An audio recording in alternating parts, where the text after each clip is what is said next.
राधे राधे। राधे राधे महाराज जी। महाराज जी, कोई एक काम मैं लगातार नहीं कर पाता तथा मन शांत नहीं रहता। इस कारण से मेरा और परिवार का बहुत नुकसान हो जाता है। और समस्या भैया यह है कि मन, वीर्य और प्राण तीनों का एक कनेक्शन है, एक ही कनेक्शन है। अगर हमारा वीर्य ब्रह्मचर्य ठीक है तो मन शांत और एकाग्र रहेगा और प्राण बलवान और सूक्ष्म रहेंगे। अगर वीर्य कमजोर हो गया तो मन चंचल, अशांत और प्राण स्थूल और बलहीन हो जाएंगे, स्थूल, सूक्ष्म नहीं होंगे।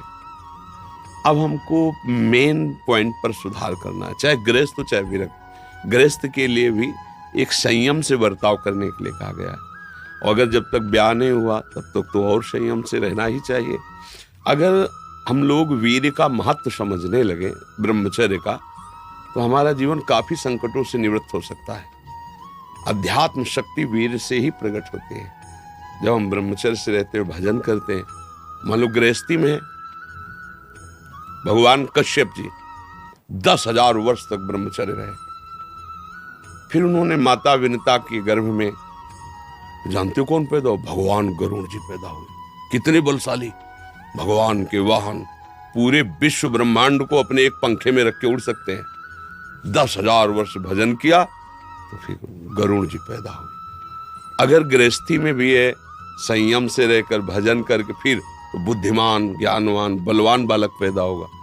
मुझे लगता है ब्रह्मचर्य की तरफ से हमारे समाज की दृष्टि हटती चली जा रही है। मनोरंजन के भाव में वो ब्रह्मचर्य, इसलिए हमारा मन अशांत। बोलो, अब इस समय आप यौवन अवस्था में हो, इस समय तो उत्साह रग रग में रहता है, नहीं, चेतना रग रग में रहती है।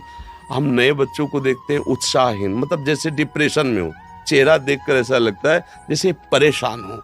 क्यों परेशान है? क्योंकि आंतरिक जो शक्ति सपोर्ट करने वाली है। अब मन जिस विचार में फंसा देता है, बिना मतलब फंसाए, कोई भय नहीं, वो भय दे रहा है। कोई शोक का कारण नहीं, वो शोक दे रहा है, चिंता दे रहा है। किसी भी कार्य को करो, इतना संशय पैदा कर रहा है, पता नहीं काम सफल होगा कि नहीं सफल होगा, कहीं ऐसा तो नहीं हो जाएगा, कहीं ऐसा तो, वो अशांत रखता है। और जब ब्रह्मचर्य, ऐसा कैसे हो सकता है? बल है ना, अध्यात्म बल, शारीरिक बल की बात नहीं कहते, ऐसा कैसे हो सकता है?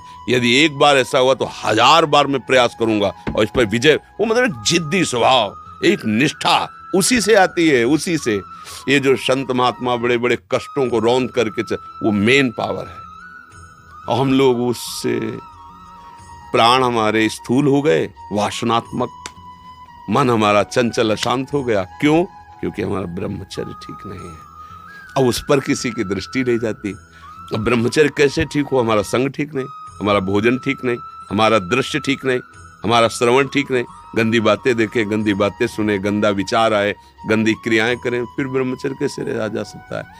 अगर सुधार करो तो अभी बहुत बढ़िया समय है, कोई ज्यादा अवस्था तो हो नहीं गई। ब्रह्मचर्य का सुधार करो। हम सबसे कहते हैं व्यायाम करो। बिना शरीर को थकाए ब्रह्मचर्य को पचाया नहीं जा सकता। जैसे दंड बैठक, दौड़ भाग, व्यायाम किया, फिर आप भले गृहस्थ हो, फिर दिन भर कार्य करते रहो। 30 मिनट तो पूरे शरीर को ऐसा व्यायाम में रखो पसीना पसीना हो जाए। अब 8-10 बजे तक सो रहे हैं तो व्यायाम कब करें? 4 बजे उठ के नहा धो करके घंटा आध घंटा दंड बैठक मारे तो आप देखो आपका जीवन प्रकाशित होने लगे। ये नहीं कहते कि बाबा जीवन, गृहस्थी में भी, गृहस्थी जीवन कोई साधारण इतना बड़ा बोझा लाद के चलना है परिवार का। शरीर स्वस्थ नहीं, विचार ठीक नहीं तो क्या है? अभी कुछ दिनों ऐसे अगर आचरण ढीले रहे तो शरीर ऐसे भयानक कमजोरी से युक्त हो जाएगा कि आपको सब कहेंगे प्रमादी पड़ा रहता है, कुछ करता नहीं। इसलिए संभल जाओ। ब्रह्मचर्य ही परम तप है, ब्रह्मचर्य ही परम धन है, ब्रह्मचर्य परम एकाग्रता है। एकाग्रता ब्रह्मचर्य से आती है। आंख मूंदो या खुली रखो, अगर ब्रह्मचर्य ठीक, एक शीतलता, एक गंभीरता, और जिधर दृष्टि लगा उधर एकदम चिपक जाएगी जाके। जैसे भजन में, नाम में, एक, या आप संसारिक कार्य में बहुत अच्छा कार्य करोगे। अगर आपका ब्रह्मचर्य ठीक ना तो जिधर बहुत अच्छा कार्य करोगे। तो शरीर में दम ही नहीं है। यंत्र का जमाना हो गया है।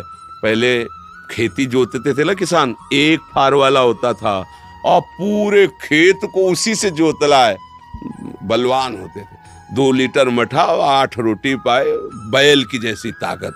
अगर बैल को नाथ पकड़ के रोक ले तो वो वहीं खड़ा हो जाए। और आज अब ट्रैक्टर से जोती है, कोई मेहनत तो लगनी नहीं है। तो ये शरीर का हम लोग बहुत बुरी तरह से पतन कर रहे हैं। बड़ा कीमती शरीर है, हाँ, इसमें बहुत चेतना की आवश्यकता है। संसार में रहते हुए भगवान का सत्य का मार्ग चयन करके हमें भगवत प्राप्ति करनी। अरे कम से कम जितनी ऊंचाई पे आ गए उससे नीचे तो न जाए, सुअर कुत्ता तो न बनना पड़े। मनुष्य बन गए हैं तो ऊंचे चढ़े कि नीचे गिरे, पर ये ध्यान नहीं रहता। हम काम करने लगते हैं वही जहाँ नीचे गिरना है। अब दूसरे जीवों का मांस खाना, शराब पीना, जुआ खेलना, व्यभिचार, ये कहाँ ले जाएगा? एकदम नष्ट कर देगा। तो जवान बच्चे हो, सावधान रहो, खान पान ठीक रखो, सावधानी पूर्वक चल